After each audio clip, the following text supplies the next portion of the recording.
Shalom and welcome to the second lesson in our study, Elisha-Passing the Mantle.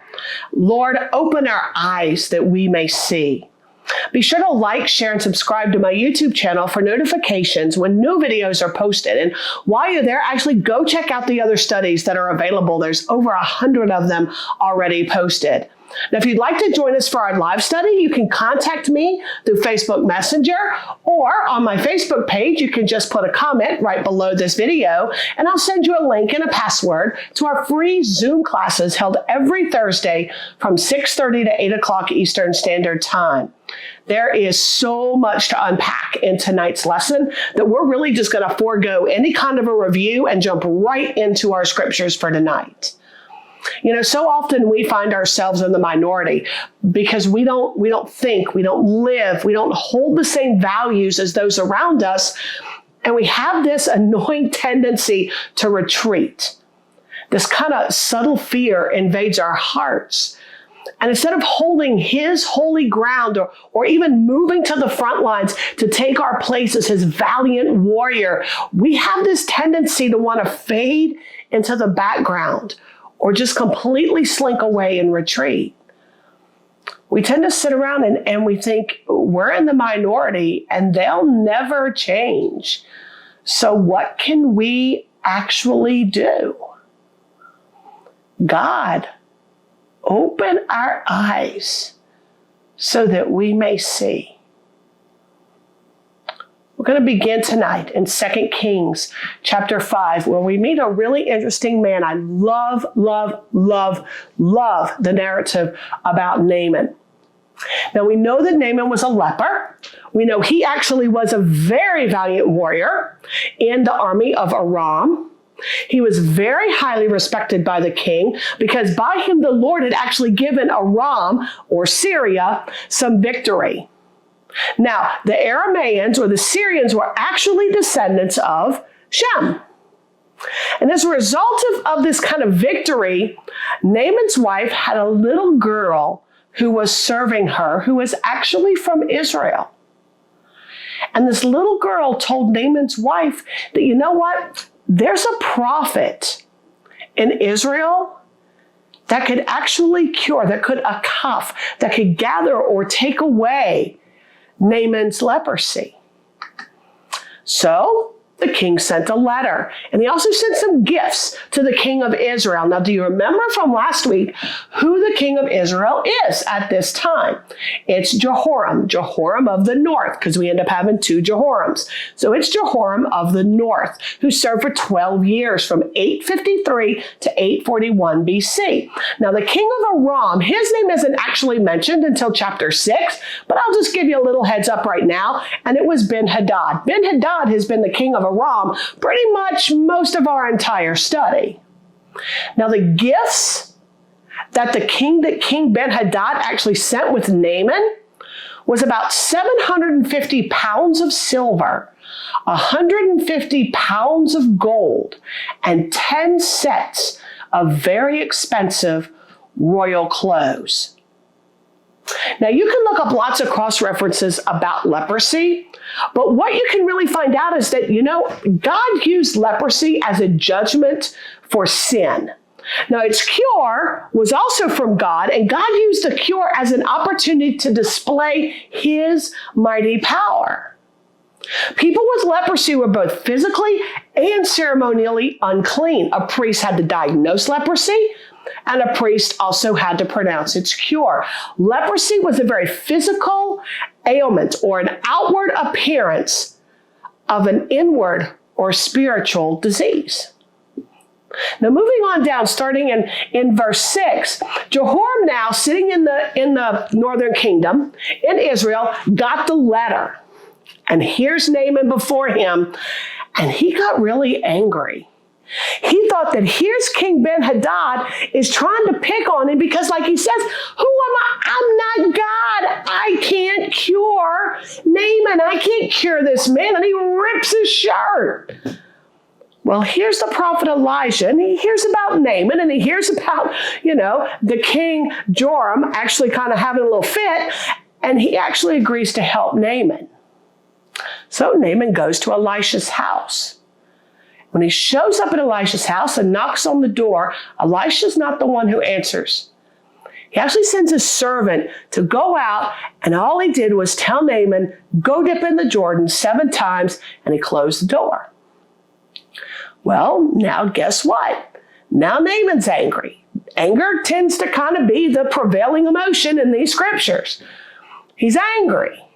But what's he really have to be angry about? Well, he's angry because this prophet Elisha, doggone it, he didn't act the way that Naaman thought he should. He didn't even come to the door. Naaman's a very valiant warrior. He's very prestigious. He came with all these gifts on all these camels, and he can't even bother to come out and tell him anything. He said, I expected the prophet to wave his hands around and poof, and I'll be cured, but they want me to go dip in the Jordan River and in the sludge and the sewage. I just might as well go home. We have better rivers back there anyway. But his servants kind of took Naaman aside and he said, you know what, Naaman? If that prophet told you to sue something really, really big, some huge feat of faith, would you have done it?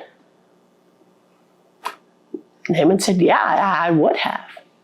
They said, then why are you putting up such a fuss about going and dipping in the river 7 times? But we get into that situation. We expect God to come out and wave his arms around and do these crazy, these mighty miracles and cure us or get us out of some situation. And God just says, you know what? Go dip in the river 7 times. And you're like, no, God, that's ridiculous. That's impossible. God, I need to do some big thing. I need to get on the right track. And that's going to take something huge, some big act. And God says, you know what? Why don't you just go dip in the river 7 times? Because it's not about the gravity or the bigness of the act. It's about the gravity and the bigness of our obedience to what God tells us to do. So Naaman went and dipped in the river 7 times, and he was cured. Not only was he cured, but Scripture describes that his skin was better than it ever had been. So he went back to Elisha, and he brought him a present. He says he brought him a barakah, a blessing. But Elisha refused it. Why? Why would he refuse such a huge gift? Because God can't be bought, and neither can his prophets. And Elisha did not want the optics of being able to be bought, or that God was somehow on this, if you bring enough, if you do enough, if you pay enough, then I'll heal you. But if not, well, you're kind of out of luck. So Elisha just said, you know what? Nah, just keep it. And then in verse 15, Naaman made a huge, huge confession. And I don't want us to miss how amazing this confession is. Because Naaman stood up and said, there is no God on earth other than the God of Israel. Now in 2 Kings chapter 1, verse 3, we had the king of Israel pretty much declaring through his actions that there is no God in Israel. That's why he had to go and inquire of Baal if he was going to be healed or not. And now here's this pagan coming along from a foreign country and declaring there is no God on earth except the one here in Israel. And the God that Naaman is professing is not Baal. It's not the God of the golden calves that Jeroboam had put in Ephraim and up in the northern part of the kingdom in Dan. Those weren't the gods that Naaman was confessing. Naaman was confessing that the only God on earth, the only God in Israel was the God of Abraham, Isaac, and Jacob that the king didn't acknowledge and the people didn't worship. Now you can connect that phrase, there is no God in earth or on the earth, and connect it right on down to verse 17, where Naaman asks if he can take earth with him. 2 donkeys full. Why? Why would Naaman want dirt from Israel. What was in his mind? Well, it's really, really easy. Gods belong to the land. So by taking the dirt of Israel with him, in Naaman's mind, he was literally taking the God of Israel with him also. And then he makes an even bigger confession. He says, you know what? I'm going to have to go in to the temple of Ramon. Now, Ramon was a deity of rain and wind and storms that was worshipped by the Syrians who lived in Damascus. And so Ramon kind of belonged to Damascus and in their mindset. And he says, I'm going to have to go into that temple because my master, the king, King Ben-Hadad, is going to expect me to do that. And I'm going to have to go in there. But when I do, I will be worshiping the God of Israel. And boy, I hope that God can forgive me for walking into a foreign temple. Wow. Look how Naaman's life changed just like that. He was not only physically healed, God used that physical healing to bring about a very deep spiritual healing. He recognized that the only true God was the God of Israel, more than the king of Israel recognized and more than the people of Israel worshiped. He went from angry and stubborn and belligerent and prideful to humbling himself before Elisha and before God. God used Naaman's circumstances so that Naaman would know that he is God, so that Naaman's eyes would be opened. Too many times we get stuck in our circumstances and we can't see a way out, and somehow we think our circumstances are too big for God, and then God brings about maybe a physical healing, maybe peace in our circumstances, and he does it not to bring glory to us, not to necessarily bring us just peace, or so that we can walk around talking about how great, doctors are, this medicine or whatever. He does it so that our eyes will be open and that we will then confess that God is the true God. And then things kind of fall apart. Because in verse 20, we meet a man named Gehazi. Now, Gehazi was the lying, jealous, prideful, self-righteous servant of Elisha. Everything Elisha was, Gehazi was not. When Naaman left and was taking everything back with him, he actually followed Naaman because he thought, you know what? Why shouldn't I get a little bit of this? I mean, if Elisha's not going to take it, well, I'm Elisha's servant, so, I deserve a little something for myself. So I went after Naaman, and Naaman saw him, and Gehazi lied to him. Gehazi said, there's two prophets. They're kind of new to town. Can I have silver and just maybe 2 sets of clothes to give to these prophets? Naaman was really happy. Naaman gave it to him. I mean, he was still going home with 99% of what he brought anyway. He was taking it back to the king. So he gave it to him. So Gehazi went home and he hid them in his house. And then he went back to Elisha, and Elisha said, where have you been? Well, Gehazi lied. And Elisha said that because of his lies, the leprosy of Naaman would cling to Gehazi and to his descendants forever.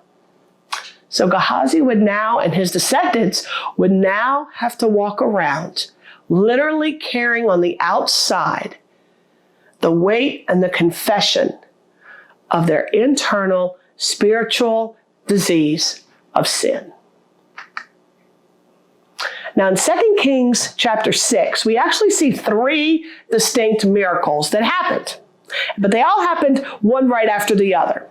But in verses 1 through 7, The prophets were building themselves a place to live. And one of the prophets actually had to borrow an axe. He didn't have an axe. So he borrowed one and he was chopping wood. Well, the axe head fell off and it went into the water and it sank. Now, according to the Jewish law, if you borrow something and it gets lost or it gets stolen or it gets broken, your responsibility is to pay to fix it or pay for a replacement. I mean, that's really even modern common sense. That's common courtesy. But Elisha, who's called the man of God in these verses, took a stick, just a stick off a tree, and he chunked it in the water, and the axe head at the bottom of this river, of this lake river, floated up to the top. And the prophet was able to go out there and go get it, secure it back and keep on working. Now in verse 8 through 13, the king of Aram, Ben-Hadad, was warring against Israel. Also kind of a constant thing. They're warring. So Elisha, though, was actually able to warn Jehoram about Ben-Hadad's plans to attack Israel. Elisha was in the southern or northern kingdom. Ben-Hadad was in Syria. They weren't close to one another. They were actually really far away. And it says that Ben-Hadad was in his bed or in his bedchambers talking about this, and yet Elisha knew what was going to happen. Well, Ben-Hadad got really, really angry because he thought one of his men was like some secret double agent spy going on.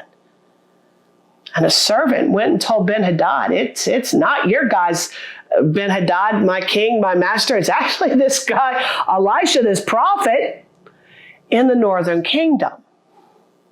So Ben-Hadad, who'd actually, you remember, sent his Naaman with all that silver and that gold and the 10 royal sets of clothes that he sent to Elisha because he wanted Elisha to heal him. Ben-Hadad's now sending men to Dothan to go kidnap him because he can't have Elisha going around telling Jehoram what his battle plans are, or he's never going to be able to take over Israel. That's miracle number 2. Miracle number 3. Elisha's servant saw Aram's army of horses and chariots, and they were circling the city. They were down circling the city, probably getting ready to besiege it until they gave up Elisha. And the servant was scared because Aram's army was big, and it had chariots, and it had horses. And so Elisha told him, you know what? Don't be afraid. Because those who are with us are more than those who are with them. Well, I'm sure this servant's looking around going, I don't think so. So Elisha asked God to open the eyes of his servant. And when God opened the eyes of his servant on the mountain, which is a huge military advantage, up on the mountain, behind the army of Aram, it was full of horses and chariots of fire, of seraphim, seraph, fire, of seraphim. And so then Elisha asked God of the Aramean army, make them blind. So you may want to connect, open his eyes with make them blind. And that's exactly what God did. So Elisha went out to the army, and he told them that he was going to take them someplace safe. And a lot of people get on and say, oh, Elisha lied, and he was actually kidnapping them, and he was bringing them into enemy territory. But actually, he was saving their lives, because if he left them there blind, the army could have gone out, the army of Israel, and just slaughtered all of them. What were they going to do? They couldn't see anything. But instead, Elisha went down to them in this entire army and said, hey guys, come follow me. And he actually marched them 11 miles to Samaria. 11 miles back to the king, into enemy territory, into the capital of Israel. He marched from Dothan to Samaria, an entire army that was blind. And the king saw him, and he looks at Elisha and he says, can I kill him? And then he asks him again, can I kill him? And Elisha said, no, don't, you can't kill him. Give him a little bread, give him a little water, and send him on home. But Jehoram actually went one step further. He didn't give him a little bread and a little water. He gave him a feast. An entire feast. And Elisha asked God to reopen their eyes. And they realized they're in enemy territory. The gate's shut behind them. They're behind the walls of Samaria. The king's standing in front of them, and they're about to eat a feast. This is a true Psalm 23:5 moment, that God prepares a table for me in the presence of my enemy. Now, the rest of this chapter, starting in verse 24, actually, timeline-wise, should have been down in chapter 7. Now, we know that, originally written, there were no chapters and verses. So this really is the beginning of chapter 7 as far as the timeline goes. So in Samaria now, some years are gone by, there's a famine. And the famine is caused because good old Ben-Hadad and Aram actually went and decided to besiege Samaria. Now, why they decided to besiege Samaria, we don't know. We have no idea. But they did. So they surrounded the city, and the whole point of a siege is to surround the city and nothing goes in and nothing comes out. So what they hope to do is to starve and dehydrate the people on the inside, get them so desperate that they either totally just give up, or they're just so weary and they're half dead anyway that the army's then able to basically just go in and, finish them off and take over the city. So it's a way of kind of passive-aggressive warfare and just let them die out. Well, a woman came to King Jehoram, and she had a complaint. And she was very serious about her complaint. And her complaint was that she and her neighbor agreed to actually share each other's babies to eat them because they were starving. So they decided to eat her baby first, and after they boiled her baby and ate it, her neighbor actually hid her own baby and wouldn't eat him and wouldn't share him with the lady. Jehoram went ballistic. He couldn't believe it. That this is what his kingdom, his country had come to because of this king who was constantly badgering him. And he let the army go. He fed the army in Samaria, and then he sent them home. And I wonder how many of those people are now outside surrounding the city trying to starve them out. I mean, during this famine, it said a donkey head, a nasty donkey head, sold for 80 shekels. And a quart of dove poop, folks, a quart of dove poop sold for 5 shekels of silver. Now, Jehoram knew that this famine was from God. He knew that this situation was from God, but still he asked, you know what? Why should I wait? Why should I wait on God? Why should I wait? Why shouldn't I just go ahead and do what I want and protect my city and take care of this army? Why should I keep waiting on God? But we do the same thing. Maybe we've been praying for, a day and nothing happened. Maybe we've been praying for months and nothing happened. Maybe we've been praying for years, decades. And we finally get to the point where we're like, you know what? Why should I keep waiting on God? He's obviously not going to do anything. The same problem keeps coming after me again and again and again and again. And I'm sick and I'm tired of having to deal with the same thing. And why should I keep waiting on God? He's not doing anything anyway. I'm done.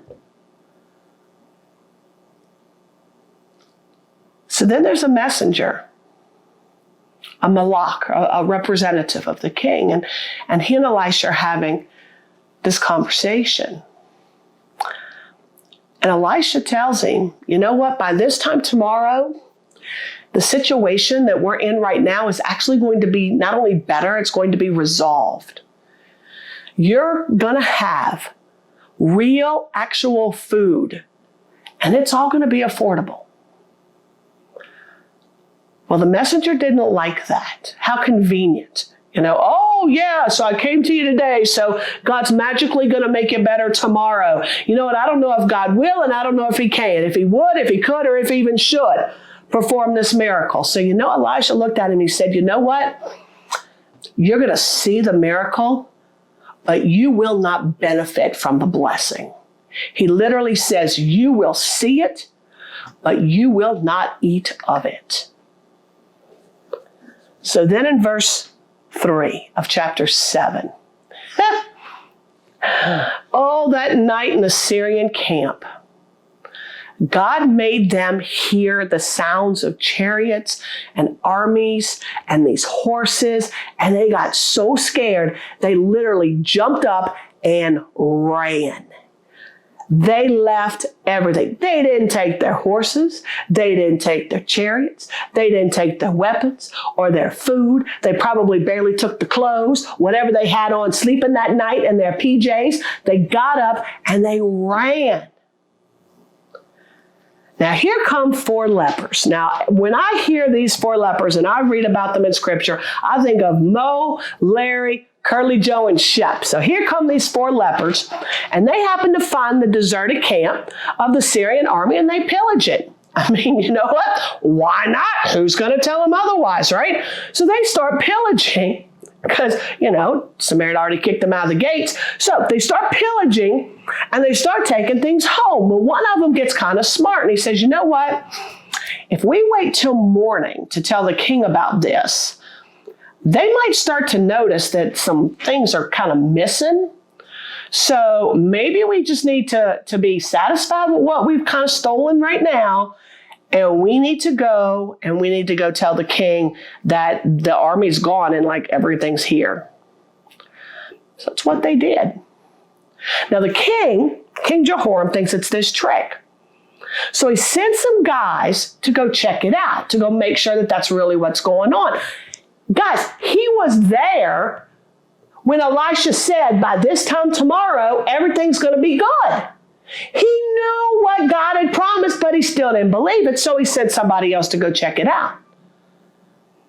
When he found out that, there's food, there's animals, there's weapons, there's tents, there's clothes, there's all this stuff out there, he actually put that man, that messenger that Elisha prophesied to, he put him in charge of the gate.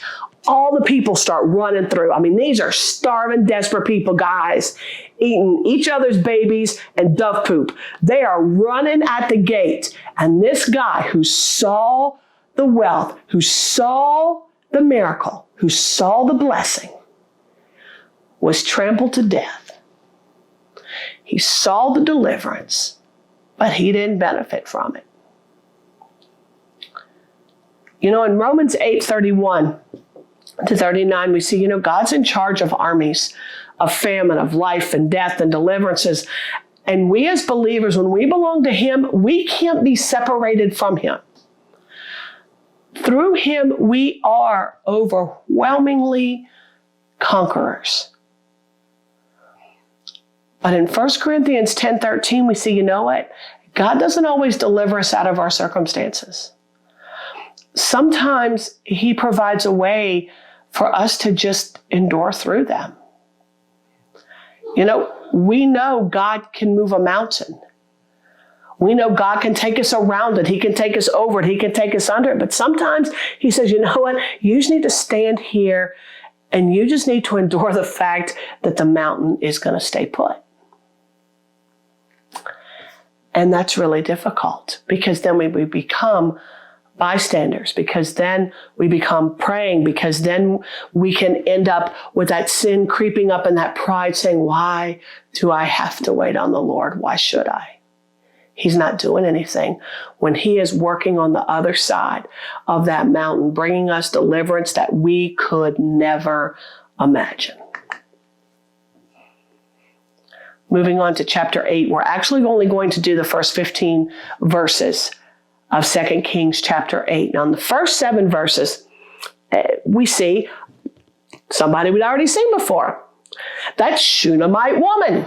The Shunammite woman who Elisha prophesied would have a son. And then some years later, her son died. And Elisha came and laid across him. And through Elisha, God raised her son from the dead. Well, Elisha went back to the Shunammite woman and told her that there was going to be a famine for 7 years, and told the woman she needed to get her husband and her son, and she needed to leave. And so she did. She went to Philistia for 7 years. Now, when she came back, she made an appeal for her property. She wanted her property back. So she decided she was going to go to the king, to Jehoram, and ask for her property back. Now, Jehoram was actually talking to Gehazi, to Elisha's servant, about Elisha. So Gehazi's telling Jehoram about the woman whose son Elisha had raised, and suddenly here comes the woman herself. Coincidence? I don't think so. So the king heard what had happened to her, and he promised that, you know what, everything that belonged to her before she left would be restored back to her. It would be given back, including any of the produce that was produced during the time she was gone. Now, during the famine, there probably wasn't a whole lot, but we don't know when she left. I mean, she could have crops in the field when she left for Philistia, or maybe they, from the spring crops to the winter crops or the fall crops, maybe those had been able to come up, but not anything after that. But whatever she had lost and whatever had been produced during that time was actually also going to be restored to her. What does this tell us, guys, about God? I mean, his timing is perfect. He sees. He is Adonai Ro'i, the God who sees, and he is also Adonai Yireh, God, our provider. So when you look at this, I mean, when did this actually happen? Is 2 Kings chapter 8 really in chronological order after chapter 7? If so, does that mean Elisha restored Gehazi back as his servant? And was he either serving in the presence of the king as a leper, or had God somehow cured him and changed his mind? Or is it really out of order? And maybe it should have been, maybe between 2 Kings 5:19 and 5:20, and they'd had this conversation before Gehazi went after Naaman, or maybe it should have been back even further, maybe back between chapters 4 and chapters 5. I mean, we really don't know. There is a right answer, and there's probably several wrong answers. I just don't know what they are. And from my perspective, there's really no way in Scripture. We're just not given enough information to know when there was a 7-year famine in any other part of the Scripture or the narrative that we've read so far. So I don't know where this is supposed to be placed, but it does seem like it's a bit out of chronological order, which did not ever bother the Hebrew writers. But verses 8 through 15, I believe, follow chronologically after chapter 7, verse 20. Because we have someone else sick. Ben-Hadad of Syria is sick. And he wants to know if he's going to live. So Ben-Hadad sent Haziel to Elisha to ask if he's going to live or not. Now, if you don't remember Haziel, we met him in 1 Kings chapter 19, verse 15. You can go back and read about him. But what I find very interesting is, why would Ben-Hadad inquire of the God of Israel rather than Ramon, the god of Aram? Maybe he'd seen God's power. Again and again. He saw Naaman being healed, not by the gods of Damascus, not by the god Ramon, the gods of Aram. He saw the God of Israel heal Naaman. And maybe he had less faith in the God of Israel and just more faith in Elisha himself as the prophet. So verse 11 says that Elisha fixed his eyes on Haziel. He kept staring at him until he was ashamed, until he was anxious, until he was confounded. But why was Elisha so anxious and confounded? I think it was because of God's answer. Because when Haziel asked Elisha, is my master, the king, is Ben-Hadad going to survive this illness?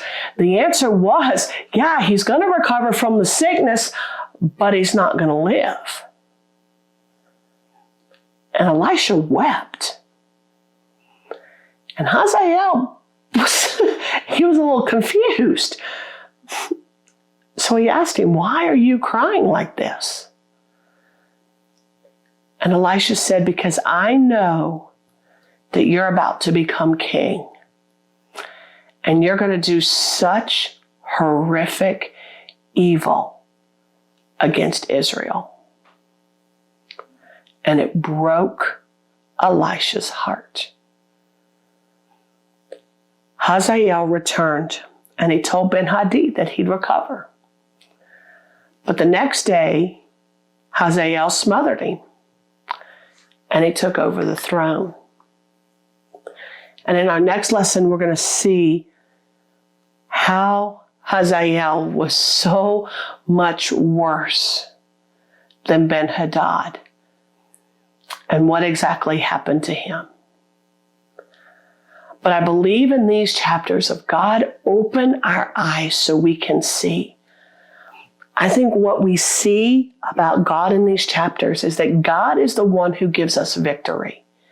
God is the one who is sovereign over heaven and of earth. God makes himself known to us, and there truly is no other God on earth. God is holy. God judges sin, but God is also the God of restoration. So I pray that you are allowing God to open your eyes to the truths of his word and how they're relevant and how they're working in your life regardless of your present circumstances. Now, if you're studying with us and you don't have a book, you can actually prepare for our next lesson in Elisha-Passing the Mantle by studying 2 Kings, the rest of chapter 8, and then all of chapters 9 and 10, and then 2 Chronicles chapters 21 and 22. So until next time, Shavua Tov Alechem. Have a great week, everyone. Shalom, shalom. Oscar! I'm done.